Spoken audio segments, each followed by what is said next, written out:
नहीं हो पाते। एक घटना है कि एक सेठ जी हमेशा सत्संग में जाते थे, हमेशा प्रवचन सुनने जाते थे।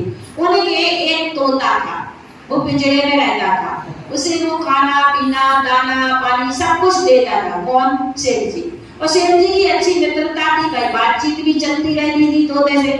एक दिन सेठ जी तैयार होकर के कहीं जा रहे थे। तोते के मन में आया कि आखिर सेठ जी से पूछे कि आप कहाँ जाते हैं। सेठ जी से तोता ने पूछ लिया कि सेठ जी आप सुबह सुबह रोज कहाँ जाते हैं। उन्होंने कहा कि यहाँ पर एक संत है, महात्मा है, बहुत पहुंचे हुए संत हैं, हम उनके सत्संग में जाते हैं, उनके उपदेश सुनने के लिए जाते हैं। उन्होंने कहा कि वे काय का उपदेश देते हैं। उन्होंने कहा कि वे संसार से मुक्त होने का उपदेश देते हैं, है ना, संसार से मुक्त होने का उपदेश देते हैं, अच्छी अच्छी बात बताते हैं। उसने कहा, तोते ने कहा कि तो सेठ जी हमारा भी एक प्रश्न पूछा है। उन्होंने कहा क्या प्रश्न है? उनसे पूछना है कि मुक्ति का उपाय क्या है। क्या प्रश्न पूछा तोता ने कि मुक्ति का उपाय क्या है। सेठ जी ने कहा ठीक है, हम पूछ के आ जाएंगे। तो सेठ जी जब सत्संग हो गया, प्रवचन हो गए, तो सेठ जी ने संत से पूछा कि हमारे तोते ने एक प्रश्न पूछा है बाबा जी। लेकिन क्या प्रश्न पूछा है? देखिए हमारे तोते ने एक ये प्रश्न पूछा है कि मुक्ति का उपाय क्या है। गुरुजी ने कहा किसने पूछा? तोते ने पूछा है।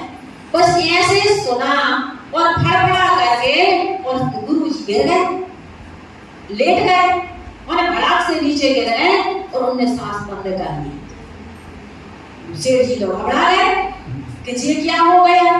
प्रश्न पूछा और सेठ जी गुरुजी क्या हो गए, बेहोश हो गए। उन्होंने देखा हाथ मार देंगे, भैया सांस ही नहीं चल रही। सेठ जी घबरा गए और भागे वहां से घर पे आ गए। अब उन्होंने कहा कि मैंने उनका इलाज जो कुछ भी हुआ, उन्होंने कहा गुरुजी तो चले गए। तो जी घबरा गया, अपने घर आ गया और थोड़ा मन खिन्न था उस दिन। किसका? सेठ जी का। जब सेठ जी वापस आए तो तोता इंतजार में था कि कुछ ना कुछ सेठ जी हमारे प्रश्न का उत्तर लेकर के आएंगे।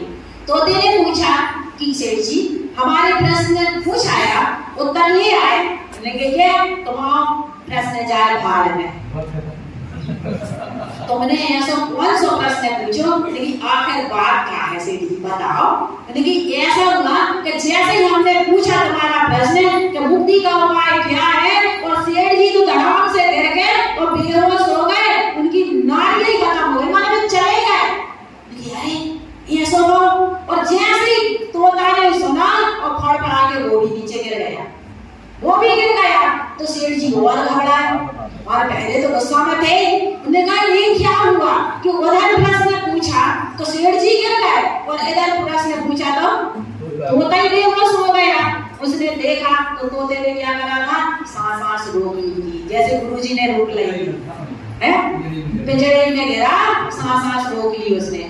सेठ जी को लगा कि बता जो तो खतरनाक प्रश्न है, हमारा तोता भी कहा है। चलो तोता को देखा, उठाया, हिलाया डलाया तो देखकर तोता की सांस नहीं चल रही थी। तो उन्होंने कहा कि अब क्या करें। तोता को उठा के और बाहर फेंक के, भाई मर गया है तोता। तो जैसे उठा करके बाहर फेंका और तोता उड़ करके पेड़ पर बैठ गया।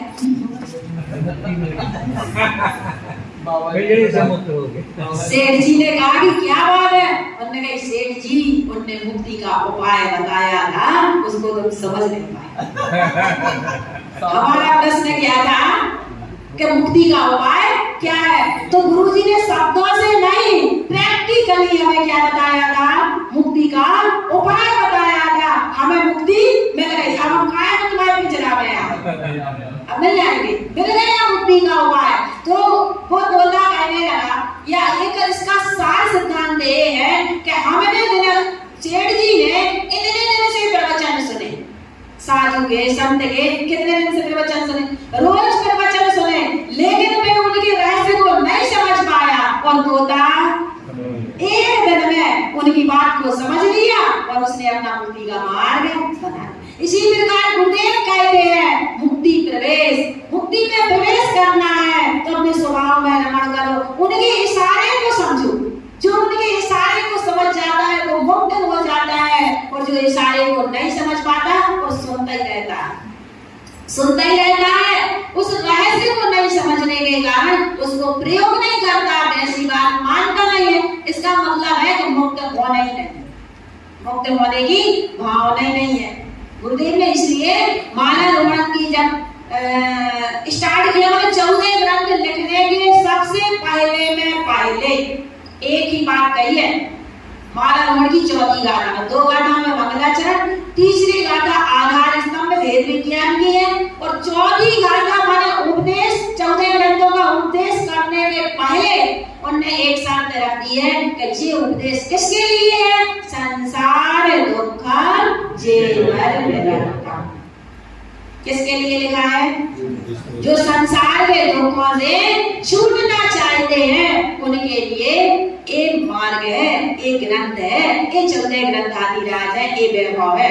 और हम क्या कहते हैं? संसार सुखम तो क्यों नरक रखता, संसार दुखम जेना रखता। संसार के दुखों से जो छूटना चाहते हैं उन मनुष्यों के लिए बात है। और हम कह रहे हैं जब संसार सुख रूप है तो हमें छोड़ने की आज माने हमें संसार दुख रूप लग ही नहीं रहा है। जिसको संसार दुख रूप लगता है वह उससे छूटने का उपाय सोचता है। तोते को पिंजरा दुख रूप लग रहा था तो उसे छूटने का उसने उपाय खोजा, उसके लिए मिल गया। लेकिन जिसको पिंजरा ही अच्छा लग रहा, जिसको उसमें रहना ही अच्छा लग रहा है, जिसको कोई चीज अच्छी लग रही है तो उसे कितना ही उपदेश दो वो कभी उससे छूटने वाला नहीं है। ये किसी कवि ने एक कवित्व लिखा है,